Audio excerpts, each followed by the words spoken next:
Hello. तो क्या हाल चाल है सभी लोगों के। आज हम करंट अफेयर्स का जो नेक्स्ट पार्ट है, जो मैंने आपको बताया था, जिसमें हम साइंस एंड टेक्नोलॉजी और इकोनॉमी करंट अफेयर्स कवर करेंगे, उसका फर्स्ट मॉक टेस्ट है। टाइम कम मिलने की वजह से क्वेश्चंस कम है, हम नेक्स्ट लेक्चर में इसको कवर कर लेंगे। तो शुरुआत करते हैं हम करंट अफेयर्स की। ये बहुत ही इंपॉर्टेंट इसका पार्ट है साइंस एंड टेक्नोलॉजी और इकोनॉमी का, जो गारंटीड इसी से क्वेश्चन पूछे जाते हैं। साइंस एंड टेक्नोलॉजी और इकोनॉमी में बहुत ज्यादा क्वेश्चन जो है वो पूछे जाते हैं करंट अफेयर्स से। इनके जो पार्ट हैं उसमें ना जाके ज्यादातर क्वेश्चन साइंस और जो इकोनॉमी है उसके पूछे जाते हैं करंट अफेयर्स से। ठीक है, तो उसको हम देखते हैं। जो फर्स्ट क्वेश्चन है हमारा, वो है Nobel prize for economics 2020 has been awarded to US economist for their works on. Nobel prize या इस तरह के जो प्राइज मिलते हैं, डायरेक्ट भी पूछ सकती है यूपीएससी अगर उसको सिंपल क्वेश्चन बनाना है, और अगर उसको थोड़ा टफ करना है तो वो प्राइज आपको बता के किसको दिया गया और उसके अंदर की चीज आपसे पूछ सकती है। ठीक है, तो यहाँ पे आपसे पूछा गया है कि जो नोबेल प्राइज है इकोनॉमिक्स के लिए 2020 का, वो आपको बता दिया गया है कि यूएस इकोनॉमिस्ट जो है उनको मिला है, लेकिन उनको किस लिए मिला है, उनके किस चीज पे काम के लिए मिला है। ठीक है, तो यहाँ पे ऑप्शन है आपके पास international trade theory, demand price theory, auction theory या इंक्रीज ऑफ रेवेन्यू थ्योरी। तो ये जो क्वेश्चन है आपको पता होना चाहिए कि नोबेल प्राइज किसको मिला, क्यों मिला। ये दो चीजें स्पेशली, उसका कंट्री भले ही नहीं आपको याद हो, उसका नाम भले ही, उसका नाम भी पूछा जा सकता है सिंपल क्वेश्चन में, और उसको क्यों दिया गया है, ये दो चीज आपको याद होना बहुत जरूरी। तो यहाँ पे इसका आंसर है ऑक्शन थ्योरी। ऑक्शन किस तरीके से की जाती हैं वो इन्होंने जो है बताया था कि ऑक्शन को हम ज़्यादा सिंपल किस तरह से कर सकते हैं और बहुत ही आसानी से ये जो ऑक्शन होती हैं, जो मतलब रेडियो फ्रिक्वेंसीज वगैरह की भी जो नहीं दिखने वाली चीज़ें हैं, उनकी भी कैसे की जा सकती है आसानी से और बहुत ही एफिशिएंट मेथड में, इसलिए इनको नोबेल प्राइज दिया गया है। ठीक है, सेकंड हमारा क्वेश्चन है स्वामित्व स्कीम किससे जुड़ी हुई है। तो देखिए, स्वामित्व स्कीम, नाम सारे ऐसे ही हैं मोदी गवर्नमेंट में जो आपको समझ में नहीं आएंगे। नाम से वुमेन एम्पावरमेंट भी हो सकता है, किशोरों के लिए भी हो सकती है, अनएम्प्लॉयड के लिए भी हो सकती है। ठीक है, लेकिन ये सारे नाम जो हैं वो किसी पर्टिकुलर लंबे नाम से छोटे नाम बनते हैं, ये आप ध्यान रखें। तो हमेशा आप जोड़ने की कोशिश कीजिए, अगर आपको नहीं आता है तो वहां पे आप इसको जोड़ने की कोशिश कीजिए कि किससे जुड़ रहा है। जैसे मैपिंग इन विलेज एरियाज से ये हो रहा है। ये स्कीम क्या है? Survey of village areas and mapping with innovation technology in village areas. ठीक है, तो ये सर्वे और मैपिंग की स्कीम है विलेज एरियाज में, उनके लैंड प्रॉब्लम्स को सुलझाने के लिए, उनके लैंड प्रॉब्लम जो है डिस्प्यूट उनके आसानी सुलझ जाए उसके लिए स्कीम है। ठीक है, तो ये मैपिंग इन विलेज एरियाज अगर आपको पता है तो कोई बात ही नहीं, नहीं पता है तो यहाँ पे ध्यान रखें कि नाम से नहीं, इसको तोड़ के आप कोशिश करें, क्योंकि मोदी गवर्नमेंट में सारी स्कीम के नाम इस तरीके से बड़े से छोटे करके रखे गए हैं। ठीक है, देखते हैं next question. Which of the following is not a component of PM अन्नदाता आय संरक्षण अभियान। पीएम आशा जिसको हम बोलते हैं, इसकी फुल फॉर्म है अन्नदाता आय संरक्षण अभियान, ये ऑलरेडी आपको दी हुई है। इसके कंपोनेंट में कौन सी स्कीम नहीं है? ठीक है, तो यहाँ पे जो मार्केट इंटरवेंशन स्कीम है, ये इसका पार्ट नहीं है, ये इससे अलग है, ये इसका आंसर है। ठीक है, ये पीएसएस, पीडीपीएस और पीपीपीएस ये इसका पार्ट है। ठीक है, तो ये आय संरक्षण अभियान इंपॉर्टेंट है। आशा जो स्कीम है पीएम आशा, ये आपको ध्यान रखनी है। आशा वर्कर्स अलग हैं जो सहयोगी गांव में रहती हैं, और पीएम आशा जो अन्नदाता आय संरक्षण है ये अलग है।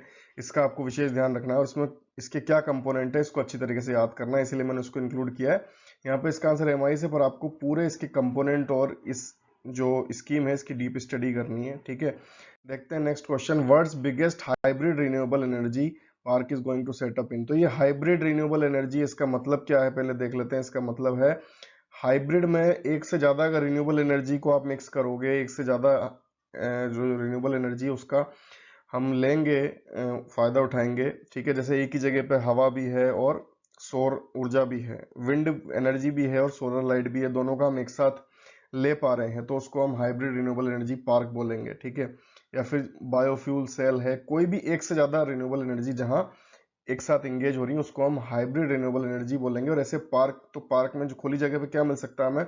विंड एनर्जी और सोलर एनर्जी दोनों मिल सकते हैं। तो ऐसा वर्ल्ड का सबसे बड़ा जो पार्क है वो कहाँ सेटअप होने वाला है। तो ये न्यूज में इसलिए है क्योंकि मोदी जी ने इसका उद्घाटन किया और बताया कि ये कितना कितना काम करेगा। गुजरात के कच्छ में ये सेटअप होने वाला है, ठीक है, जिसका माइलस्टोन रख दिया गया है।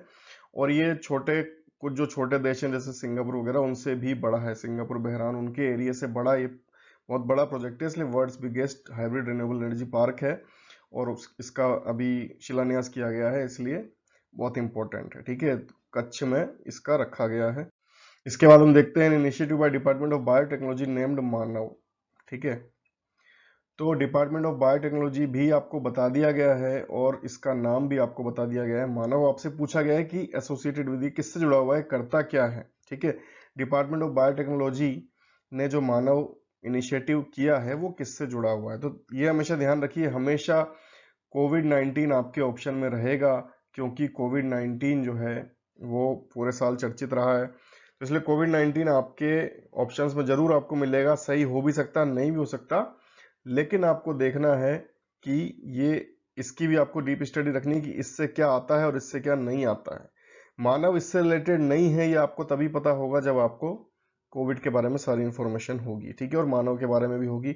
तो मानव जो है वो बेसिकली एक डाटाबेस क्रिएट करने का प्रोजेक्ट है, molecular network of all tissues in human body. जितने भी टिश्यूज होते हैं ह्यूमन बॉडी में, उनका एक डाटाबेस, सबका एक यूनिफाइड डाटाबेस ह्यूमन बॉडी का क्रिएट करने का प्रोजेक्ट का नाम है मानव, ठीक है। कोविड-19 से इसका कोई रिलेशन नहीं है और जीएम क्रॉप से भी इसका कोई मतलब नहीं है, लेकिन डिपार्टमेंट ऑफ बायोटेक्नोलॉजी देख के आपको कंफ्यूज किया गया है कि मानव जो है वो किससे जुड़ा हुआ है। तो यहाँ पे ये मॉलिक्यूलर नेटवर्क का एक डाटाबेस बनाने के लिए सारे टिश्यूज का यूज किया गया है इस इनिशिएटिव का, ठीक है। देखते हैं नेक्स्ट क्वेश्चन, उम्मीद इनिशिएटिव एसोसिएटेड टू। उम्मीद जो इनिशिएटिव है, फिर से वही नाम जो है, यहाँ बहुत सारे बड़े नामों से छोटे नाम बने हैं, ठीक है। इसलिए उम्मीद इनिशिएटिव लग रहा है कि रूरल डेवलपमेंट से संबंधित हो सकता है, माइनॉरिटी अफेयर्स से हो सकता है, एग्रीकल्चर फार्मर वेलफेयर से हो सकता है, लेकिन इसका आंसर क्या है, साइंस एंड टेक्नोलॉजी, ठीक है। तो ministry of science and technology का ये इनिशिएटिव है उम्मीद, ठीक है। इसमें जो इनहेरिटेड डिजीजेस होती हैं, यहां से देखो आप, ये कनेक्ट होगा। इनहेरिटेड डिजीजेस यानी जो न्यूबॉर्न बेबीज होते हैं, उनमें जो इनहेरिटेड डिजीजेस आती हैं, उनमें पहले से जो डिसीज होती हैं, उनकी मैपिंग के लिए और उनको ठीक करने के लिए, उन पर ध्यान देने के लिए, नई टेक्नोलॉजी से ठीक करने के लिए ये इनिशिएटिव है ministry of science and technology का। इसका इन सब से कोई लेना देना नहीं है, rural, minority, agriculture, farmer welfare से। उम्मीद नाम इसका इस तरह का है, कंफ्यूज आप हो सकते हैं। इस इनिशिएटिव को पूरा डीप स्टडी करें, और ये कौन सी मिनिस्ट्री का है, साइंस एंड टेक्नोलॉजी का, ठीक है। देखते हैं next question, ministry of science and technology has approved a gene mapping project. अब क्योंकि साइंस एंड टेक्नोलॉजी के हम करंट अफेयर्स ले रहे हैं, साइंस एंड टेक्नोलॉजी बार बार आ रहा है, इसके जीन मैपिंग प्रोजेक्ट कौन सा है, ठीक है। कौन से प्रोजेक्ट में जीन मैपिंग करी, जैसे पिछले में ये इनहेरिटेड डिजीजेस की मैपिंग कर रही थी उम्मीद में, उसी तरह जीन मैपिंग के लिए इसका कौन सा प्रोजेक्ट है। तो मानव आप देख चुके हैं, नहीं है, ठीक है। क्रॉप्स भी नहीं है। जीनोम इंडिया प्रोजेक्ट, यहाँ पे ऑड मैन आउट से आप आंसर दे सकते हैं। इसी तरह यूपीएससी में भी काफी क्वेश्चन ऑड मैन आउट से कम आपके 4 से 5 क्वेश्चन हो जाते हैं, और 4 से 5 क्वेश्चन आप जानते हैं कितना बड़ा पार्ट होता है। तो ऑड मैन आउट भी यूज हमें करना चाहिए, ठीक है। तो जीनोम इंडिया प्रोजेक्ट यहाँ पे है जीन मैपिंग के लिए। इसके बाद देखते हैं नेक्स्ट क्वेश्चन, आज का लास्ट क्वेश्चन, व्योम मित्र। व्योम मित्र आपको कई जगह मिला होगा, लेकिन इसको किसी भी तरीके से पूछा जा सकता है, इसलिए आपको इसका डीप याद होना जरूरी है कि इसमें एक्चुअल ह्यूमन है या फिर ह्यूमनोइड रोबोट है, और अगर है तो एक किसका है, किस मिशन पे भेजा गया है, सब आपको ध्यान होना चाहिए, ठीक है। तो इसलिए डायरेक्ट यहाँ पूछ लिया गया व्योम मित्र इज, व्योम मित्र क्या चीज है। First spaceship with human by ISRO. ISRO ने जो ह्यूमन के साथ स्पेसशिप भेजा है वो है। शुक्रयान से संबंधित स्पेसक्राफ्ट है, या ह्यूमनॉइड रोबोट है नासा के द्वारा। अब नाम से आपको पता पड़ रहा है हिंदी नेम है, तो जहां तक है इंडिया का होना चाहिए, ठीक है। तो शुक्रयान से संबंधित अगर आपको नहीं पता आप लगा सकते हैं इसरो। बाकी तीनों ऑप्शन जो है वो इसरो से संबंधित है, एक ही ऑप्शन आपका सीधे कट रहा है।